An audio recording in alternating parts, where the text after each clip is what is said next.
Keunggulan Amerika Serikat lagi-lagi harus kita tekankan adalah pada kekuatan udara dan kekuatan laut. Mereka itu punya B2 Cirit dan rudal yang dibawa itu bisa menghancurkan bunker yang sampai 60 meter, 70 meter dan sebagainya. Jadi kekuatan-kekuatan Amerika Serikat itu bisa besar.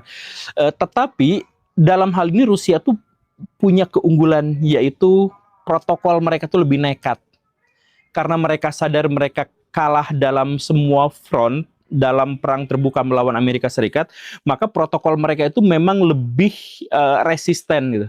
Jadi ada semakin mereka didekati oleh krisis kekalahan, maka semakin besar potensi komando-komando itu akan terpisah secara otonom, dan bahkan mereka itu akan mengaktifkan parameter mereka, yaitu dead hand.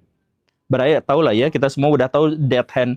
Dead hand itu adalah protokol militer di Rusia, di mana kalau ada gangguan yang ekstrim, di mana sampai misalkan ya Putin terganggu atau menterinya mati atau komandan militer mereka dan sebagainya, dan kemudian tidak ada, misalkan satu wilayah sudah dilumpuhkan sehingga tidak bisa melawan lagi, misalkan dalam situasi yang seperti itu mereka tuh bisa meluncurkan nuklir secara otomatis. Jadi nggak ada yang mencet tombol nuklir, itu bisa nembak sendiri, itu yang namanya dead hand. Jadi tangan yang udah mati tapi masih bisa mencet nuklir gitu. Itu situasi yang terjadi di Rusia. Dan itu lebih mungkin terjadi karena Rusia lebih mungkin terdesak dengan kekuatan yang sangat besar dari Amerika Serikat. Pendekatan yang lebih jelasnya lagi adalah seperti ini, Baraya. Perang itu adalah perang dua kolosal, dua titan raksasa di dunia.